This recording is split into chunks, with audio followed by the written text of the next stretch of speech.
Going on, everybody? Vince Goodrum here. It is Saturday, 1 a.m. in the morning. Was just folding clothes and getting to bed, and just wanted to make my last video for the week. And this is a question that was posed to me a couple of days ago, and it took me a while to really think about it. As you guys know, this month was the 1 year anniversary of me starting my YouTube channel, and the person congratulated me on going through 1 year, but at the same time, he also asked me as to the reason why I never started many years ago. And the truth of the matter is that I simply just didn't recognize the power of YouTube in terms of fitness. As you guys know, the old saying is, if it isn't broke, don't fix it.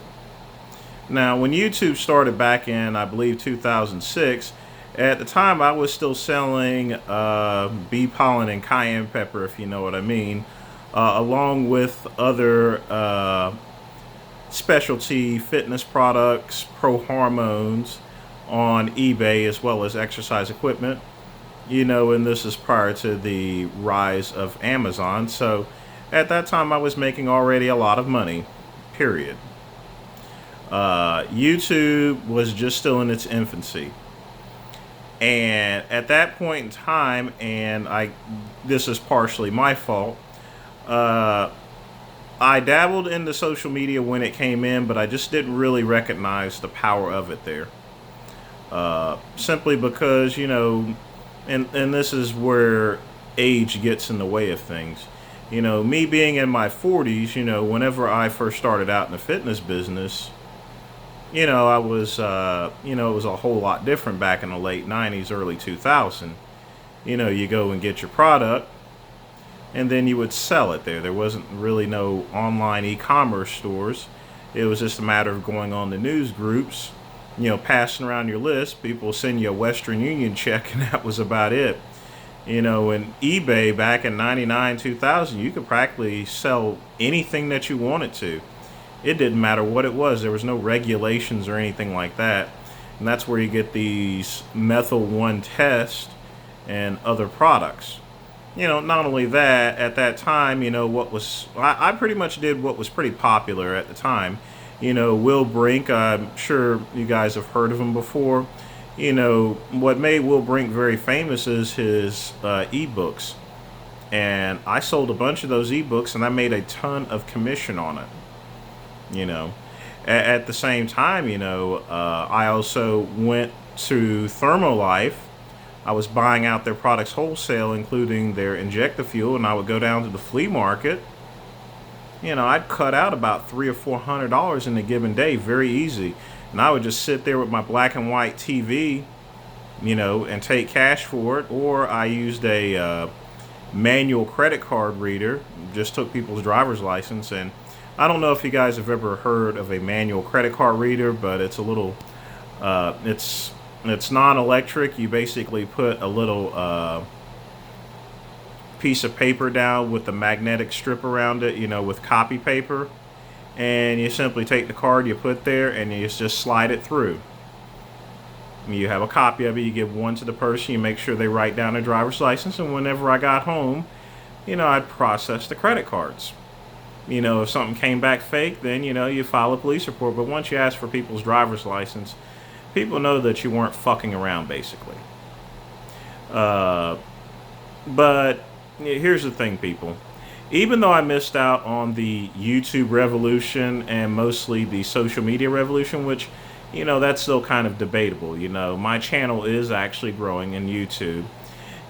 At the same time, it's more than just money, per se. It's a matter of how you spend it there.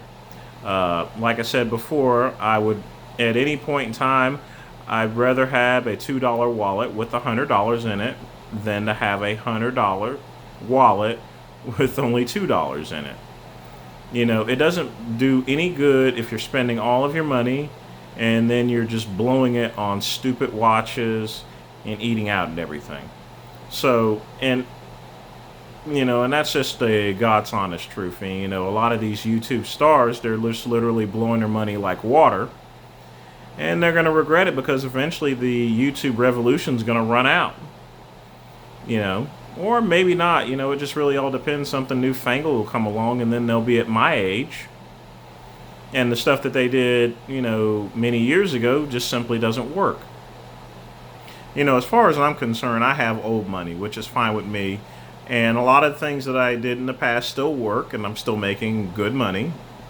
But more importantly, I have more money in the bank simply because I'm older and wiser, and I know how to spend it properly. Period. Now, as far as the general future is concerned, that's just kind of debatable because, at this point in time,